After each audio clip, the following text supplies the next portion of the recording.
नमस्कार शेतकरी मित्रांनो, पुन्हा एकदा आपलं स्वागत आहे आपल्या महर्षी डेअरी फार्म यूट्यूब चॅनलमध्ये. मित्रांनो, आपल्या गोठ्यात 2 वर्ष आपल्या कालवडीचं वय झालं आणि ती कालवड माझ्यावर येत नाही. आपण डॉक्टरांकडून तिची गर्भपिशवी तपासली असता डॉक्टर आपल्याला सांगतात की या कालवडीची गर्भपिशवी लहान आहे आणि यामुळं आपल्या कालवडीचं वय वाढत जातं आणि आपली ती कालवड संगोपन आपल्याला ते परवडत नाही. तर हे कशामुळे होतं आणि याचे कारणे आणि उपाय याची माहिती आपण आजच्या व्हिडिओमध्ये घेणार आहे. तर हा व्हिडिओ आपण शेवटपर्यंत नक्की बघा. आणि जे आपले कालवड संगोपन करणारे दूध उत्पादक शेतकरी असेल त्यांना हा व्हिडिओ नक्की शेअर करा. आणि पुन्हा एकदा विनंती, आपल्या चॅनल तुम्ही जर नवीन असाल तर मित्रांनो, अशीच माहितीपूर्ण व्हिडिओ पाहण्यासाठी आजच आपल्या या चॅनलला सबस्क्राईब करा. तर मित्रांनो, आपली ही कालवड 2 वर्षाची झाली आणि ती माझ्यावर येत नाही आणि डॉक्टरकडून तपासणी केली असता तिची पण गर्भपिशवी लहान आहे असं आपल्याला सांगतात. तर मित्रांनो, तिथं झालं असं, काल मला एक शेतकरी भेटले.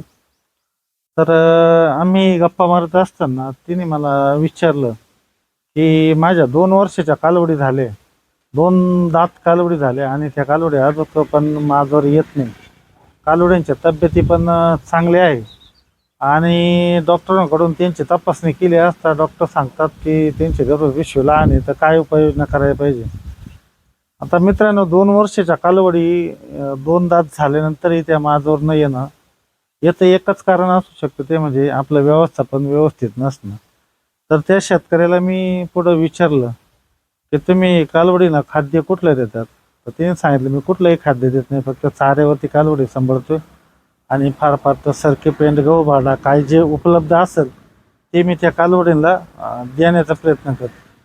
त्यानंतर मी त्यांना विचारलं, तुमच्या कालवडींना जंताचं डोस कधी केलेलं आहे? ते म्हणे जंताचा डोस तर मला आठवत नाही बा, मी अजून केलेलाच नाही. आणि त्याच्या पुढे जाऊन विचारलं, मिनरल पावडर देतात का तुमच्या कालवडींना? तर तिने ते पण सांगितलं, नाही मिनरल नाही देते म्हणे, आम्ही फक्त चारा देतोय म्हणे आणि त्याबरोबर थोडंफार खाद्य दिलं तर दिलं बा, अशा पद्धतीने आपण त्यांचं कालवड संगोपन होतं. आता मित्रांनो, असं जर कालवड संगोपन शेतकरी जर करत असेल तर त्यांच्या कालवडी 2 वर्ष नाही 3ही वर्षाच्या होऊ शकते आणि त्या माझ्यावर येऊ शकत नाही.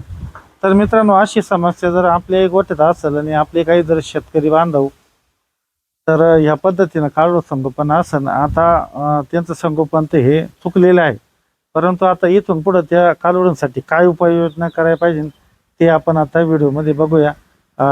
हेच मी त्या शेतकऱ्याला पण सांगितलं आणि याची माहिती आपल्या पण महर्षी डेअरी फार्मच्या दूध उत्पादकांसाठी पण मी आत्ता हा व्हिडिओ बनवत आहे. याच्यामध्ये तुम्हाला मी तीच माहिती सांगत आहे. मित्रांनो, आता अशा प्रॉब्लेम आलेली कालवड असेल तर सर्वप्रथम आपण तिला जंताचा डोस देऊन घेतला पाहिजे, जेणेकरून तिच्या पोटामध्ये जे पण जंत असेल तर ते व्यवस्थित त्याचं डिवर्मिंग करून आपल्याला त्या कालवडीसाठी काही मिनरल पावडर सुरू करायचे. तर त्यामध्ये साधारणतः 10 ते 12 दिवसानंतर जंताचा डोस झाल्यानंतर 10 ते 12 दिवसानंतर आपल्याला त्या कालवडींसाठी रेप्रोमिन नावाची एक पावडर येते. खास ज्या कालवडींच्या गर्भपिशवी लहान आहे, ज्या कालवडी माझ्यावर येते नाही किंवा एखाद्या कालवडीचा शिस्टमुळं तिचे माझाचं सायकल पूर्ण होत नाही, हार्मोन्स इनबॅलन्स असतात, अशासाठी ती पावडर आहे. तर त्या पावडरचं नाव आहे रेप्रोमिन.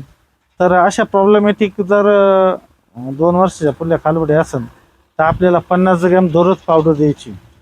साधारणतः एक अर्धा किलोचा पुडा येतो रेप्रोमिन पावडरचा, तर त्यातलं आपल्याला रोज 50 ग्रॅम द्यायची. आणि 12 महिन्याच्या आतमध्ये जर आपल्या कालवडी असतील, साधारणतः एक 6 महिने वयाच्या पुढल्या आणि 12 महिन्याच्या आतमधल्या, तर त्यांना तुम्ही रेग्युलरमध्ये गर्भपिशवी व्यवस्थित होण्यासाठी आणि वेळेवर माझ्यावर येण्यासाठी रेग्युलरमध्ये तुम्ही तिला 25 ग्रॅम रेप्रोमिन पावडर देऊ शकतात. आता ती पण द्यायची नसेल तर तुम्हाला साधारणतः ज्यावेळेस त्या कालवडीचं दूध तुटतं आणि ज्यावेळेस ती पशुखाद्य खायला सुरुवात करते त्यानंतरच आपण तिला रेग्युलर जे आपल्या गोठ्यात गायींसाठी आपण मिनरल पावडर आणतो ते पण जरी आपण 25 ग्रॅम जर दररोज जर दिलं तर ही समस्या येतच नाही. साधारणतः 10-11 महिन्यापासूनच त्या कालवडी माच करायला सुरुवात करतात.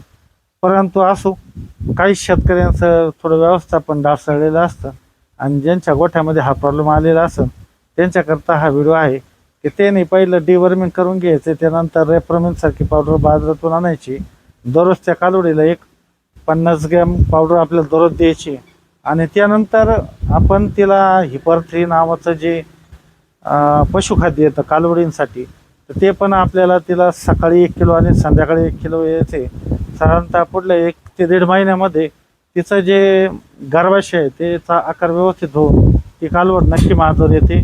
हा माझा पण वैयक्तिक अनुभव आहे.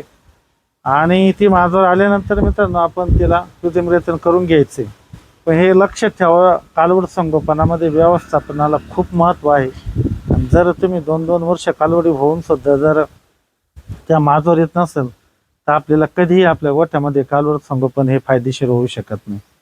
त्यामुळं मित्रांनो, ह्या व्हिडिओमधली माहिती तुम्हाला कशी वाटली नक्की सांगा. आणि आपले जे पशुपालक शेतकरी असन ज्यांच्या कालवडी 2 वर्षापेक्षा जास्त वय झालेले आहे, ज्यांच्या कालवडीच्या गर्भपिशवी लहान आहे आणि त्या कालवडी माझ्यावर येते नाही, तर त्यांना हा व्हिडिओ नक्की शेअर करा.